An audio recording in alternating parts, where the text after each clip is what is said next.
अस्सलाम वालेकुम, नमस्ते and Sat Sri Akal. Welcome back to our channel. उम्मीद है आप सब खैरियत से होंगे और आप हमारी कनाडा इमिग्रेशन सीरीज़ की जो वीडियोस हैं वो सारी देख रहे होंगे।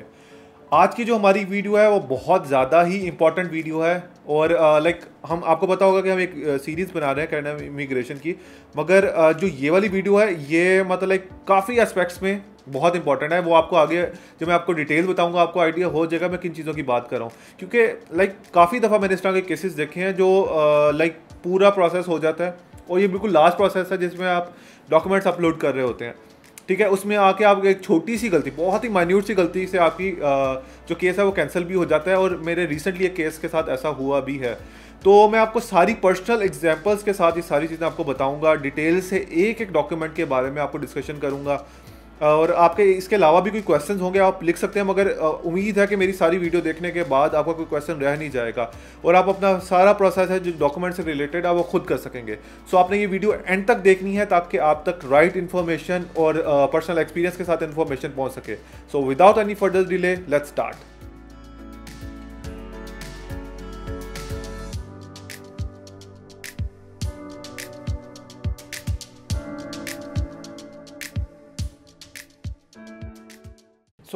सबसे पहले मैं आपके डिफरेंट क्वेश्चंस के आंसर दूंगा, साथ साथ एक एक डॉक्यूमेंट के बारे में बताऊंगा।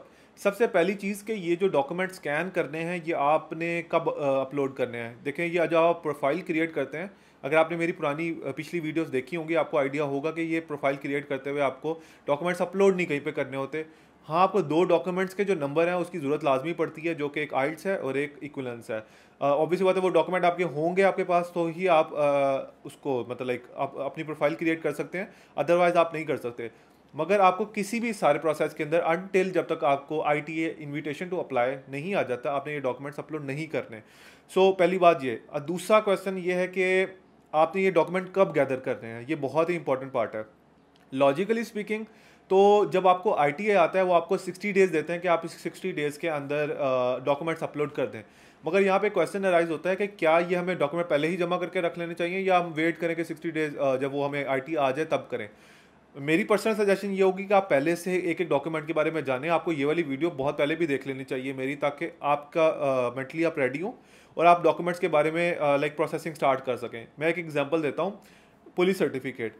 पुलिस सर्टिफिकेट में क्या होता है, काफ़ी कंट्रीज होते हैं, जैसे पाकिस्तान में माइट भी पॉसिबल, आजकल खैर जल्दी मिल जाता है, माइट भी पॉसिबल कुछ एरियाज इस तरह जहाँ से आपको 2 महीने से ज़्यादा लग जाएं। कोई आपका कोई क्रिमिनल केस इस तरह का था जिसमें आपकी इन्वॉल्वमेंट नहीं थी मगर क्रिमिनल उनके रिकॉर्ड में आ रहा है, तो it may take some time. ठीक है, तो आपने ये क्या करना है कि आपने ये डॉक्यूमेंट पहले से जमा करके रख लेना है। इसी तरह मैं पर्सनली ज़्यादातर टर्की में रहता हूँ। टर्की में क्या होता है इनकी ऑनलाइन एप्लीकेशन के थ्रू विद इन सेकंड्स आपको मिल जाता है, तो उसमें जल्दी करने की ज़रूरत नहीं है, आपको पता होना चाहिए। मगर इसमें एक और चीज़ ये भी है, टर्की का जैसे मुझे मिलता है पुलिस सर्टिफिकेट, उसमें क्या लिखा होता है, उसमें कोई वैलिडिटी नहीं होती। पाकिस्तान वाले में 120 डेज होती है। 120 days equal to I guess it's 4 months. ठीक है, आप 4 मंथ्स उसकी वैलिडिटी होती है, 4 नहीं सॉरी आई गेस 6 मंथ्स होती है। आप देख लीजिएगा जितनी भी वैलिडिटी होती है, इंडिया में जितनी वैलिडिटी होती है, पाकिस्तान में जितनी वैलिडिटी होती है, उसके अकॉर्डिंगली ही, ये नहीं होगा आप बहुत जल्दी ही अप्लाई कर दें तो आपको उसमें प्रॉब्लम फेस करनी पड़े। तो ये एक हो गया। एक और मिसाल ये होती है कि आपने एरर्स जो है ना वो एज सुन एज पॉसिबल देखने हैं। मेरे ख्याल में जब आप एप्लीकेशन स्टार्ट करना शुरू करते हैं ना, तो राइट एट दैट टाइम आपने एरर्स जो हैं वो पहले, एरर्स अब क्या होते हैं मैं आपको एक्सप्लेन करता हूँ। काफ़ी इट्स वेरी कॉमन कि किसी के नेम के स्पेलिंग गलत लिखे होते हैं, डिग्री में कुछ और होते हैं, आपके ID कार्ड में कुछ और लिखे होते हैं, आपके जो होता है मैरिज सर्टिफिकेट है उसमें कुछ और लिखे, स्पेलिंग्स गलत होते हैं, आपके हस्बैंड के गलत हो सकते हैं। ये चीज़ होती है, मतलब ये छोटे छोटे स्पेलिंग मिस्टेक्स आपके किसी भी प्रोसेस के अंदर आ सकते हैं। ठीक है, और ये बड़ा कॉमन, पाकिस्तान में तो बहुत कॉमन होता है, गेस इंडिया में भी होता है बड़ा कॉमनली कि गलती हो जाती है, स्पेलिंग मिस्टेक हो जाते हैं और बाद में प्रॉब्लम फेस करनी पड़ती है। तो जो इनकी एरर्स को करेक्ट करना है ना, आई गेस इनको आपको एज सुन एज पॉसिबल कर लेना चाहिए।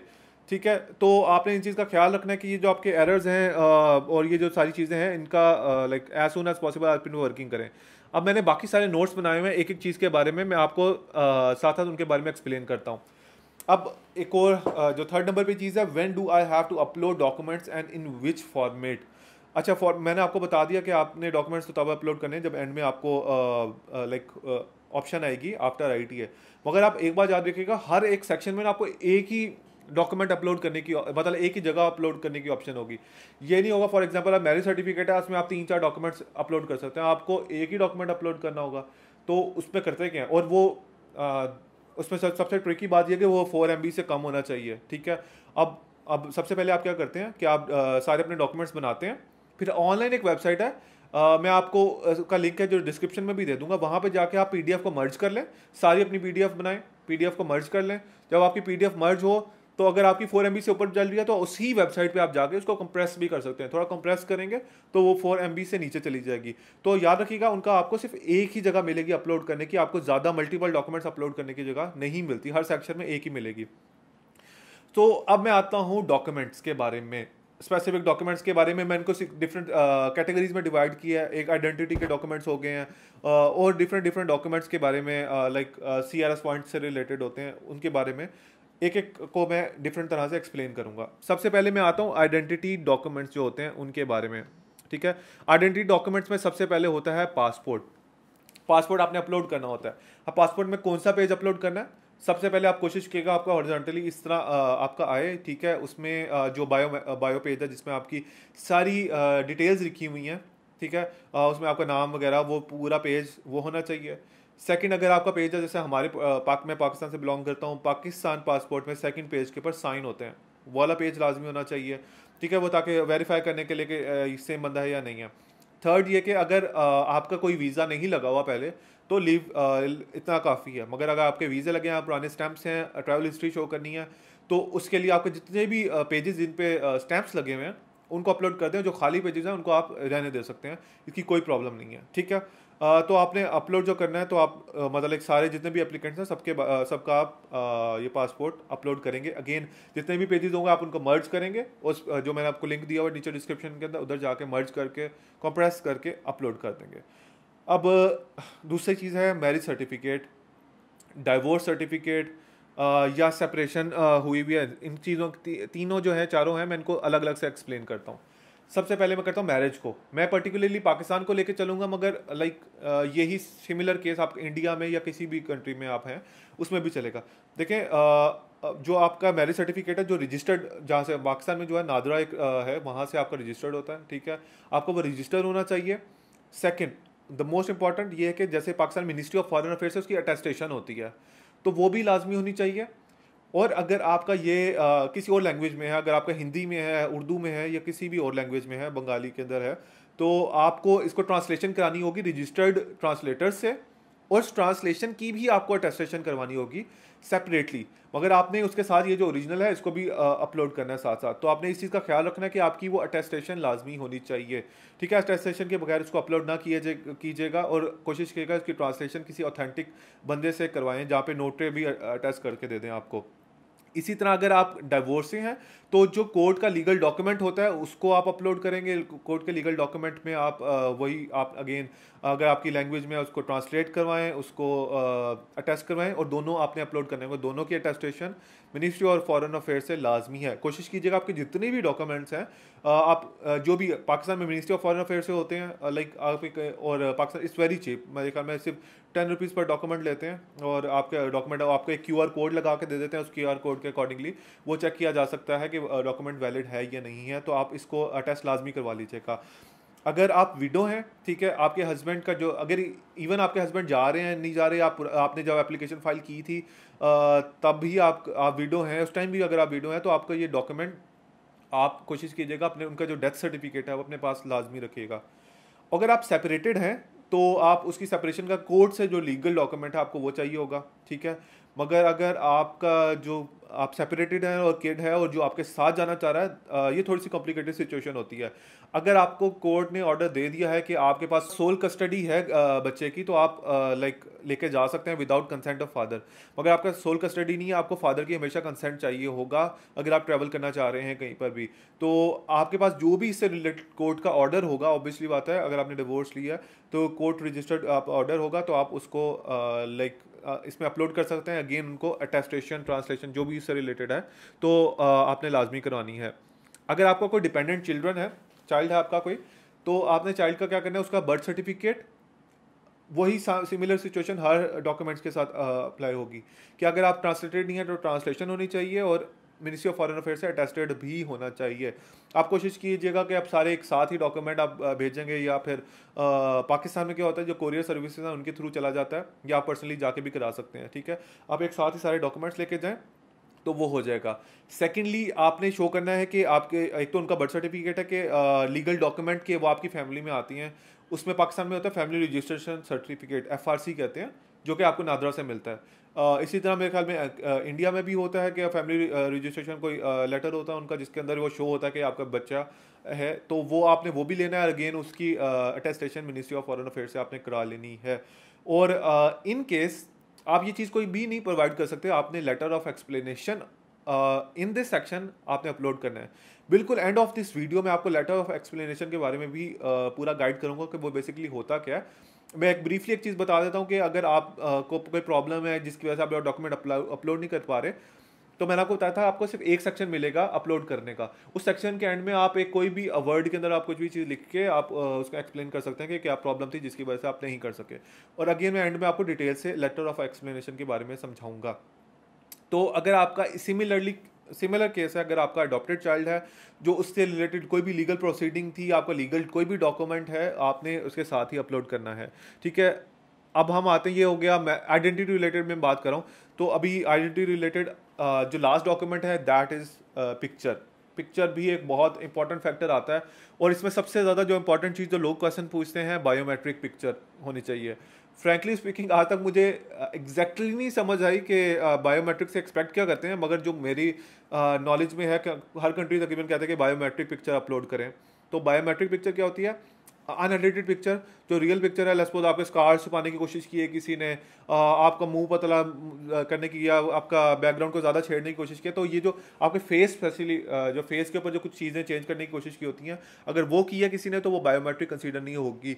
तो ठीक है, सबसे पहले तो बायोमेट्रिक पिक्चर होनी चाहिए, और ये 50 mm बाय 70 mm होनी चाहिए, मिलीमीटर होनी चाहिए। इन साइज़ लोगों को पता होता है, अगर आप किसी भी फ़ोटो के उन पे जाएंगे तो उनको पता होता है कि स्पेसिफिकेशन किसी भी वीज़ा के लिए कितनी होती है। ये वाइट बैकग्राउंड के साथ होनी चाहिए, और द मोस्ट इम्पॉर्टेंट कि ये 6 महीने से ज़्यादा पुरानी नहीं होनी चाहिए। काफ़ी वीज़ाज़ में होता है कि उनको नहीं पता लगता कि अगर 6 महीने अगर पुरानी लगा, आप कहते हैं उनको क्या पता लगेगा। मगर मैं आपको ये बात बता दूं, ये मैंने नोट भी करके रखा हुआ है, उनकी ऑफिशियल वेबसाइट के ऊपर है कि अगर आपने जो पिक्चर अपलोड करनी है उसमें से एक पिक्चर होगी, उसके पीछे आपने क्या करना है, अपना नाम, डेट ऑफ बर्थ आपने लिखनी है, जो बंदे की जिसकी पिक्चर है उस बंदे की, ठीक है, डेट ऑफ बर्थ लिखनी है, और name and complete address of that studio जहाँ पे वो पिक्चर ली गई थी वो वाला, लाइक उसके अलावा उनकी लिखा होगा कि पिक्चर कब ली गई थी, उसकी भी डेट लिखी होनी चाहिए। ये किसी एक पिक्चर के बैक पे लिखा होना चाहिए लाजमी। तो आपने ख्याल करना कि ज़्यादा 6 महीने से ज़्यादा पुरानी पिक्चर ना हो आपकी। It's not a big deal अगर आप नई पिक्चर ले लेते हैं, पुरानी पिक्चर, छोटी सी चीज़ पे रिस्क ना लीजिएगा, तो आप अपनी कोई भी मतलब पुरानी पिक्चर अपलोड ना कीजिएगा। तो गाइज ये थी रिलेटेड टू जो आइडेंटिटी रिलेटेड डॉक्यूमेंट्स। अब मैं आपको बताता हूँ मैंडेटरी डॉक्यूमेंट्स के बारे में।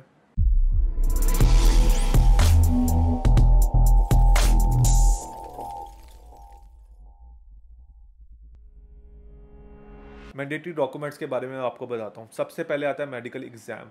मेडिकल एग्जाम आप पहले नहीं करवाते हैं, जब आपका ITA आ जाता है उसके बाद आपको मेडिकल एग्जाम कराना होता है। मगर आप ये मेडिकल एग्जाम अप फ्रंट भी करा सकते हैं कि आप पहले करवा के रख लें, मगर लाइक सजेशन यही है कि आप बाद में करा लीजिएगा, इतना कोई टाइम नहीं लगता है इस सारे प्रोसेस के अंदर। इसमें होता क्या है, सबसे पहले आपने लेनी होती है अपॉइंटमेंट अपने सिटी से, जिस सिटी में आप रहते हैं।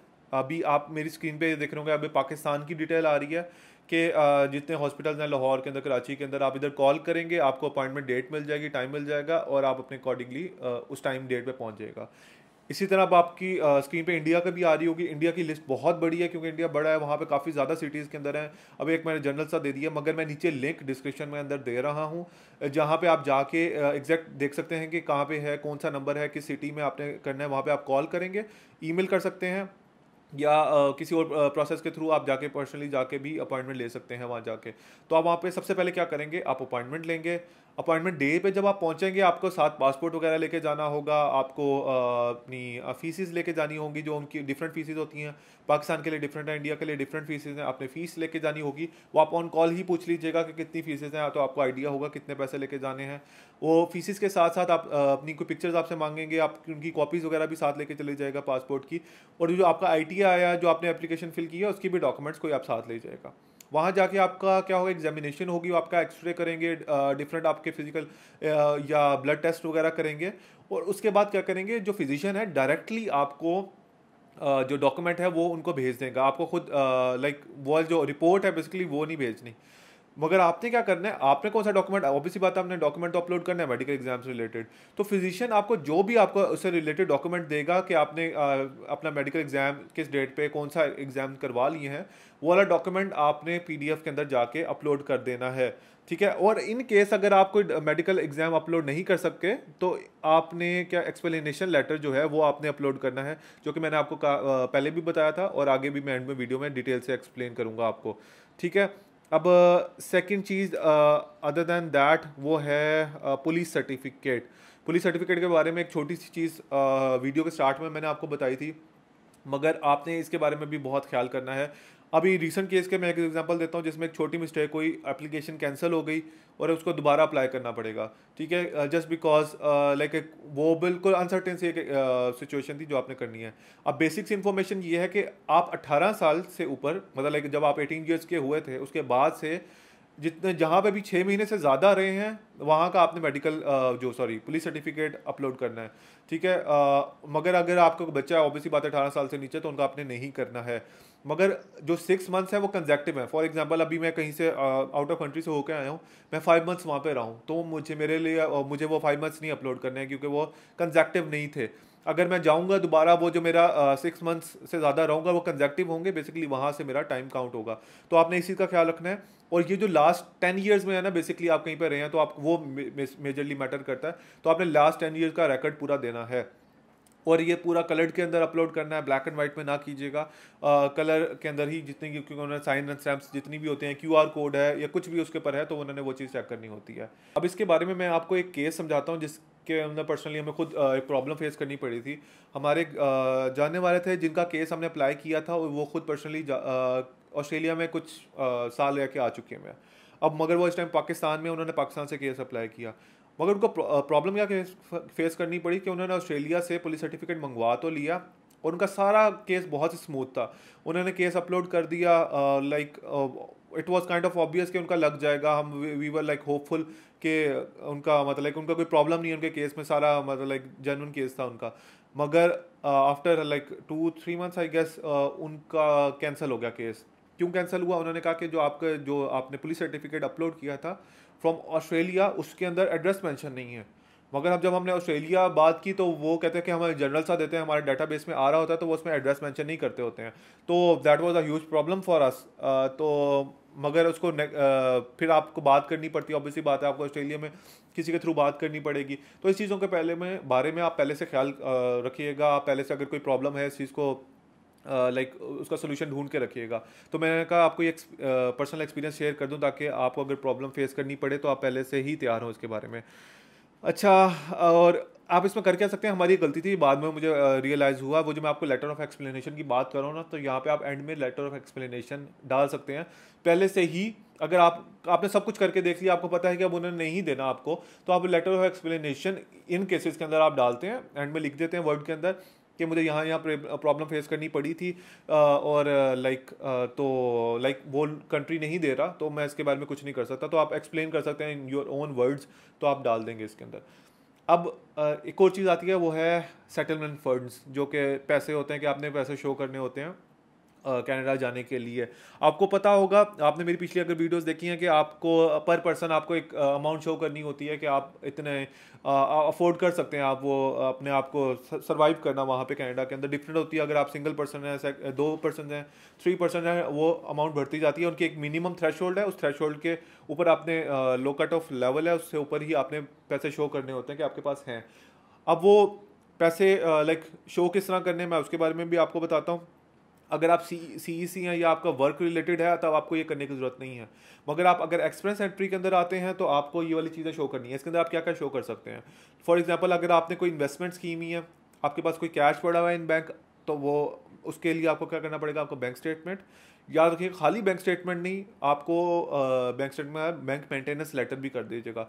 ये क्यों होता है? काफ़ी लोग क्या करते हैं, वो ना सिर्फ just to show that money 6 महीने के लिए डलवा देते हैं और फिर निकलवा लेते हैं, मगर उन्होंने ये देखना होता है ये अकाउंट इनका पुराना खुला भी हुआ या नहीं हुआ, कि इन्होंने सिर्फ 6 अभी ही खोला था। तो आप कोशिश कीजिएगा अगर कोई पुराना अकाउंट है उसके अंदर ही पैसे डलवाइएगा, और आपने 4 to 6 मंथ की करनी होती है, कोशिश करें 6 मंथ्स की जो है आपकी स्टेटमेंट है वो आप शो कर दें। तो उससे मतलब हो जाता है, प्रूव हो जाता है कि आपके पास वो पैसे पड़े हुए हैं। इसी तरह अगर आपको इन्वेस्टमेंट है, आपकी कोई आप और भी कुछ चीज़ें शो करना चाहते हैं कि आपके पास कोई प्रॉपर्टी है, मगर ये मैटर करता है अगर आपका लिक्विड इनकम है इन कैश, ठीक है, चाहे वो किसी इन्वेस्टमेंट की सूरत में हो, चाहे वो आपके बैंक की सूरत में हो, मगर स्टिल अगर आपके पास कोई प्रॉपर्टी या इससे रिलेटेड कोई डॉक्यूमेंट है वो भी आप अपलोड कर देंगे तो आपके केस में पॉजिटिव हो सकता है। अब कोशिश करें कि लाइक काफ़ी लोग होते हैं कि जस्ट फॉर दिस केस पैसे लेते हैं किसी से और अपलोड कर अपने जमा करवा देते हैं। मगर आपकी जब जॉब आप लेटर शो करते हैं, जॉब लेटर में क्या शो हो रहा होता है कि जी आपकी पे है फॉर एग्जांपल 60-70,000, मगर और आप 2-3 सालों से जॉब कर रहे हैं, मगर अभी आपके अकाउंट में 60 लाख रुपीज़ हैं, देन दे नो कि आप ऑब्वियसली बात है आप इतनी सेविंग नहीं कर सकते।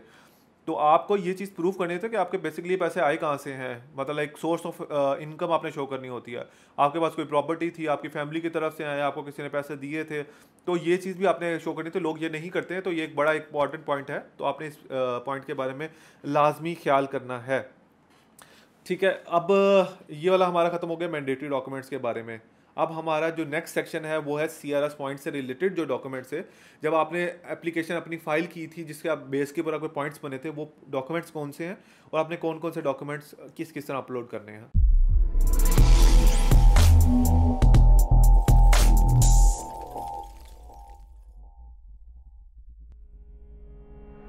अब डॉक्यूमेंट्स क्लेमिंग CRS पॉइंट्स, सबसे पहले आता है वर्क एक्सपीरियंस, और ये बहुत ही इंपॉर्टेंट और कॉम्प्लिकेटेड सा डॉक्यूमेंट है, specially in Pakistan and India, क्योंकि यहाँ पे जो एम्प्लॉयर है जिसको आप छोड़ चुके होते हैं काफ़ी दफ़ा, वो आपको देते नहीं, लेटर नहीं देते हैं, और कोई जो जिस कंपनी में आप काम कर रहे होते हैं वो उस फॉर्मेट के अकॉर्डिंगली लेटर नहीं दे रहे होते हैं जिस फॉर्मेट के अकॉर्डिंगली इनको चाहिए होता है। तो ये बहुत ही कॉम्प्लिकेटेड सा एक डॉक्यूमेंट है जो मतलब एक बहुत प्रॉब्लम फेस करनी पड़ती है काफ़ी लोगों को पाकिस्तान में और इंडिया में स्पेशली। तो इसके बारे में क्या करना है, क्या है इसके आप प्रॉब्लम किस तरह फेस कौन सी प्रॉब्लम आप फेस कर सकते हैं, क्या करनी है, मैं आपको एक्सप्लेन करता हूँ। सबसे पहले बेसिक इन्फॉर्मेशन के आपने अपलोड क्या करना होता है। आपने सबसे पहले अपने जो एम्प्लॉयर है उससे लेटर हेड पे लेना होता है कि आप वहाँ पे जॉब कर रहे हैं, ठीक है। उनके लेटर हेड में प्रॉपर उनका नंबर, नाम वगैरह सारा कुछ, HR का जो नाम है, नंबर है, वो उसके ऊपर लिखना होना चाहिए, साइन उनके होनी चाहिए, स्टैम्प्स होनी चाहिए। अब उसके फॉर्मेट में लिखा क्या होता है, उनकी टाइटल, जो आपका टाइटल है वो लिखा होना चाहिए, आपकी ड्यूटीज़ हैं, आपकी बिगनिंग डेट, एंडिंग डेट होनी चाहिए, अगर आप करंटली जॉब कर रहे हैं वो एक्सप्लेन होना चाहिए कि आप जॉब कर रहे हैं, number of working hours per week आपका लाजमी, ये बहुत ज़्यादा इंपॉर्टेंट फैक्टर है क्योंकि इसके अकॉर्डिंगली ही वो जज करते हैं कि आप मतलब एलिजिबल हैं नॉकआउट के अंदर या नहीं है, ठीक है। आपकी एनुअल वेजेस क्या थी वो आपने लिखनी होती हैं, ठीक है। आपको बेनिफिट्स कोई मिले हुए हैं वो आपने लिखने होते हैं। अगर इनकेस अगर आप सेल्फ एम्प्लॉयड हैं तो आपको बिजनेस का आपको शो करना पड़ता है, आप ओन करते हैं, पाकिस्तान में नेशनल टैक्सेशन नंबर होता है NTN में, आपने टैक्स रिटर्न्स फाइल की होती हैं, आपने वो अपलोड करनी होती हैं। आपके क्लाइंट्स के जो आपकी सोर्स ऑफ इनकम है, प्रूफ है कि आपने कोई प्रोजेक्ट दिया, उसके जो एग्रीमेंट वगैरह आपने किया हुआ था किसी प्रोजेक्ट लेने या देने का, तो वो आपने अपलोड करना होता है साथ साथ ही, ठीक है। आप अगर आप जॉब कर रहे हैं उसका गेन मैं आपको बता दूं, आपको पे उसके अलावा जो डॉक्यूमेंट्स हैं, पे स्टब्स जो हैं, आपकी सैलरी स्लिप्स होती हैं वो आपने लिखनी है, ठीक है। साइन एंड स्टैम्प लाजमी करवा लीजिएगा। एम्प्लॉयमेंट कॉन्ट्रैक्ट जो शुरू में आपको एम्प्लॉयमेंट हुई थी, मिली थी, पुरानी जॉब का, नई जॉब का, ये सारी जॉब के लिए आपने करना है, ठीक हो गया। आपकी जॉब डिस्क्रिप्शन, आपकी जो JD बेसिकली जो होती है वो होनी चाहिए लेटर हेड के अंदर, आपको लाजमी वो देनी होती है। Reference letter from the supervisor अगर आप अपलोड कर सकें वो भी बड़ा इंपॉर्टेंट फैक्टर है, वो भी कीजिएगा। Certificate of employment from employer, इससे रिलेटेड जो एम्प्लॉयमेंट से रिलेटेड कोई भी आपके डॉक्यूमेंट हैं लाइक वो आपने करने हैं। मगर अब जो प्रॉब्लम मैंने आपको बताई थी उसके बारे में एक्सप्लेन करता हूँ। पहली प्रॉब्लम ये कि एम्प्लॉयर आपको देता नहीं है, पुराना एम्प्लॉयर। पहली बात तो आप सिर्फ उसकी मतलब मिन्नत ही कर सकते हैं कि आपको ये वाला डॉक्यूमेंट दे दें क्योंकि बहुत इंपॉर्टेंट होता है। इन केस नहीं देता, I want suggest it like, मगर आपको कहीं और से अरेंज करनी पड़ेगी, क्योंकि अगर आप 3 साल शो करने, तो अगर आपने नहीं कर सकते तो आप वो साल मेंशन ही ना करें अपने उसके अंदर। आपको देखिए 3 साल के मैक्सिमम नंबर मिलते हैं, उससे ऊपर आप 5 साल जाएँ, 10 साल जाएँ, 15 साल जाएँ, आपको सिमिलर नंबर मिलेंगे। अगर आप कहीं से लीगली आप आपका है 3 साल पूरे कर सकते हैं तो आप वेल एंड गुड, आप वो अपनी वो टाइम शो ही ना करें जो आप मतलब लाइक उसके अंडर आ रहा है। अगर आप मजबूरी हो जाए तो लाइक आप किसी और जो अपने जानने वाले हैं उनके थ्रू भी कर सकते हैं कि उनकी कंपनी में आप जॉब करते थे पुरानी जॉब के लिए, नई जॉब के लिए जो करंटली जॉब है आपकी उसके लिए ना कीजिएगा, क्योंकि वहाँ पे कॉल जाती है, वहाँ पे प्रॉपर वो चेक भी कर सकते हैं। मगर पुरानी जॉब में इतना ज़्यादा वो चेक नहीं करते, तो यू कैन इग्नोर दैट। ये अगेन मैं रिकमेंडेड नहीं है ये वाला जो तरीका है। मगर आई अंडरस्टैंड, मैं एक पाकिस्तानी और इंडियन की सोच से मैं बता रहा हूँ कि यहाँ पे हमें इस तरह की प्रॉब्लम फेस करनी पड़ती हैं, जो एम्प्लॉयर आपको नहीं देता वो काफ़ी दफ़ा, तो आपको काफ़ी दफ़ा प्रॉब्लम फेस करनी पड़ सकती हैं। सेकंड चीज़, सेकंड प्रॉब्लम जो मेजर प्रॉब्लम है ये है कि अभी रिसेंट केस के अंदर हुआ भी था एक के अंदर कि एम्प्लॉयर बड़ा बहुत बड़ा बैंक है, ठीक है, उनके थ्रू वो उधर वो जॉब करते हैं, मगर वो आपको उस फॉर्मेट के अंदर नहीं देते हैं, ठीक है। उस केस में आपने क्या करना है, उस केस में आपने ये करना है कि आप लाइक दो चीज़ें कर सकते हैं। एक तो आप करेंगे अपना जो सुपरवाइजर है, फॉर एग्जांपल आपको एचआर नहीं देता क्योंकि उसके अंडर आप नहीं आते, मगर वो एचआर एक जनरल सा फॉर्मेट आपको बना के दे देता है। आपको जो इमीडिएट बॉस हैं, जो सुपरवाइजर हैं आपके, जो उसके हेड होंगे आपके पर्टिकुलर डिपार्टमेंट के, आप उनसे लिखवा सकते हैं, ठीक है। आप उनसे अपनी ये सारी चीज़ें लिखवा के साइन कर दें, और इन द एंड आप एक लेटर ऑफ एक्सप्लेनेशन इसमें भी अपलोड कर देंगे।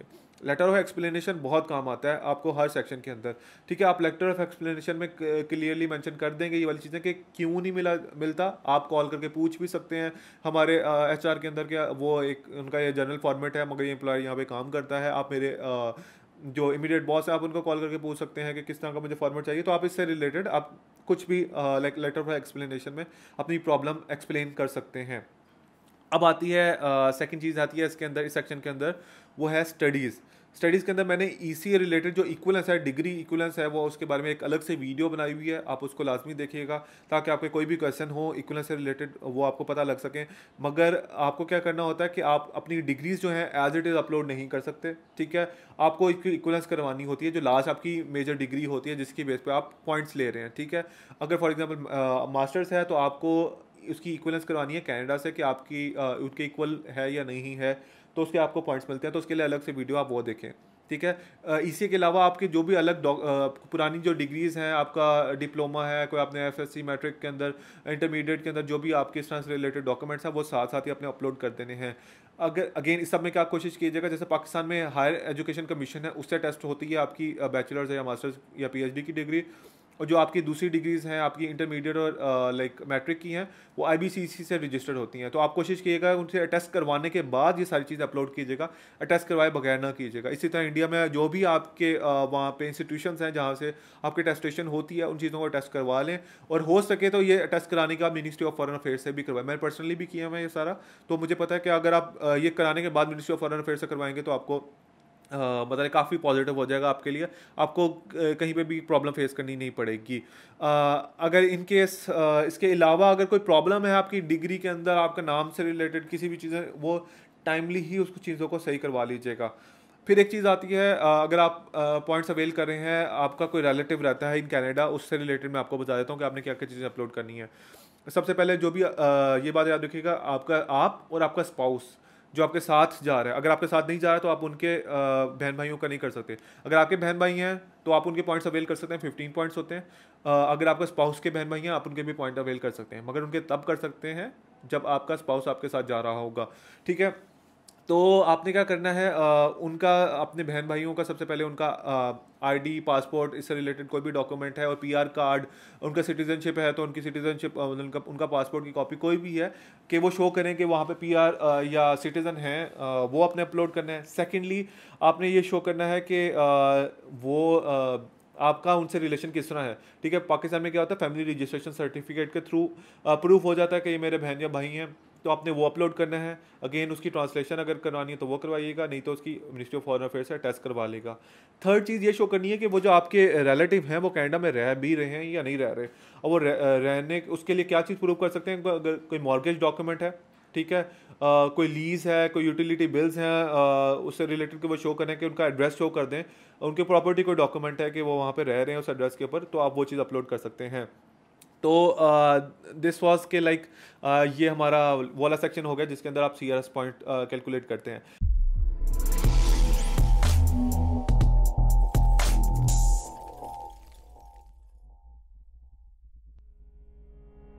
अब मैं अदर डॉक्यूमेंट्स के बारे में आपको बताता हूँ कि मतलब एक दो डॉक्यूमेंट्स हैं इसके अलावा जो हो सकते हैं। वो एक है चेंज ऑफ नेम। ये एक इंपॉर्टेंट डॉक्यूमेंट है। फॉर एग्जांपल काफ़ी लोग होते हैं कि उनका शादी के बाद नाम चेंज हुआ होता है, या लाइक वैसे भी काफ़ी लोग नेम चेंज कराते हैं ड्यू टू रिलीजियस, कोई रिलीजन चेंज किया उसके अकॉर्डिंगली नाम चेंज करा लेते हैं। तो उससे रिलेटेड कोई भी डॉक्यूमेंट है आपने वो भी अपलोड करना है, ठीक है। अगेन वो ट्रांसलेटेड और वो होना चाहिए, लाइक प्रूफ होना चाहिए। फॉर एग्जांपल काफ़ी लोग होते हैं उन्होंने शादी से पहले कुछ डिग्री की होती है, शादी के बाद कोई डिग्री की होती है, नाम चेंज हो चुका होता है दोनों डिग्रीज के ऊपर, तो वो भी उन्होंने बेसिकली प्रूव करना होता है। तो आपने क्या करना है, आप इसके लिए मैरिज सर्टिफिकेट आप दिखा सकते हैं। तो रिलीजन चेंज किया तो आपने उससे रिलेटेड कोई डॉक्यूमेंट है आपका, तो वो ऑफिशियल डॉक्यूमेंट होने चाहिए, वो आप दिखा सकते हैं। अब एक और है अदर डॉक्यूमेंट में आता है यूज़ ऑफ रिप्रेजेंटेटिव, ठीक है। ये लीगल होता है कि आप जो भी आपने एप्लीकेशन फाइल किया, फॉर एग्जांपल मैं आपकी एप्लीकेशन फाइल कर रहा हूँ, तो आप अपना रिप्रेजेंटेटिव यूज़ कर सकते हैं। उसके लिए एक होता है IMM 5476 फॉर्म होता है, वो आपने फिल करना होता है। अब ये जो फॉर्म है लाइक अभी आपकी स्क्रीन पे नज़र भी आ रहा होगा, मगर मैं इसका जो लिंक है आपको नीचे डिस्क्रिप्शन में दे दूंगा। आप इस फॉर्म को जाके डायरेक्ट फिल कर सकते हैं। इसमें बस ये होता है कि जो आपका रिप्रेजेंटेटिव है वो लाइक कौन है, उससे रिलेटेड इन्फॉर्मेशन चाहिए होती है सारी की सारी, तो वो आप फॉर्म फिल करके वो भी साथ अपलोड कर दीजिएगा अगर आपका रिप्रेजेंटेटिव है। मगर उम्मीद है अगर आप मेरी कनाडा इमिग्रेशन वीज़ा की जो सीरीज़ की जो वीडियोज़ हैं अगर आप वो देख रहे होंगे तो आपको किसी रिप्रेजेंटेटिव की ज़रूरत नहीं पड़ रही होगी, आप अपना पूरे का पूरा केस खुद ही कर रहे होंगे, तो उस केस के अंदर आपको इस डॉक्यूमेंट की ज़रूरत नहीं पड़ती है। लाइक अब मैं सबसे एंड में आता हूँ लेटर ऑफ एक्सप्लेनेशन को के बारे में, ठीक है। लाइक मैंने बीच में साथ साथ आपको एक्सप्लेन तो किया, मगर आपने देखा होगा इसकी इंपॉर्टेंस बहुत ज़्यादा है, क्योंकि इन आर कंट्री काफ़ी दफ़ा इस तरह की प्रॉब्लम फेस करनी पड़ती है कि आपको जो डॉक्यूमेंट चाहिए, जो उनको कनाडा को बेसिकली जो डॉक्यूमेंट चाहिए वो आप अपलोड नहीं कर पाते हैं। तो आपको एक हर एक सेक्शन के एंड में आप एक खुद ही एक नॉर्मल से कोई लेटर हेड नहीं होना चाहिए, कुछ भी नहीं होना चाहिए, सिंपल सा आप एक लेटर ऑफ एक्सप्लेनेशन लिखें वर्ड के अंदर, उसको प्रिंट करें, उसको साइन करके स्कैन करें, ठीक है। उसको PDF जो आप मर्ज कर रहे होंगे सेक्शन के अंदर, उसके अंदर एंड में मर्ज करके उसको अपलोड कर दें। लेटर ऑफ एक्सप्लेनेशन में आप अपनी मर्जी से कुछ भी लिख सकते हैं, ठीक है। उसको बहुत ज़्यादा ड्रैग ना कीजिएगा, लंबा ना कीजिएगा, कोशिश करें एक ही पेज का हो, एक पेज से कम ही हो, जिसके अंदर आप एक्सप्लेन कर दें विद प्रूफ्स के आप ये डॉक्यूमेंट क्यों नहीं प्रोवाइड कर सकते, ठीक है।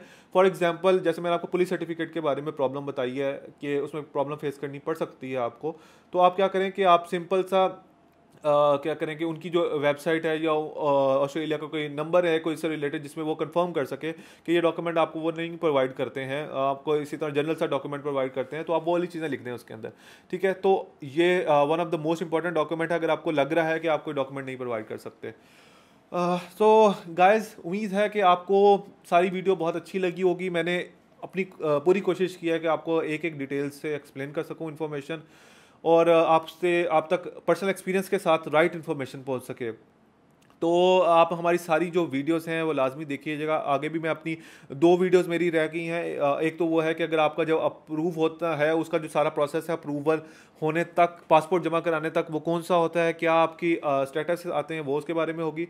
और लास्ट इन्फॉर्मेशन होगी कि आपने जब एयरपोर्ट पे पहुंचना है तो like to do list kind of कि आपकी कौन से डॉक्यूमेंट्स या कौन सी चीज़ें आपके पास होनी चाहिए। तो लास्ट मेरी वीडियो उसके बारे में होगी, जो इमिग्रेशन से ख़त्म हो जाएगी उसके बाद मैं इंटरव्यूज़ करूँगा। तो आपने ये सारी सीरीज़ एंड तक देखनी है।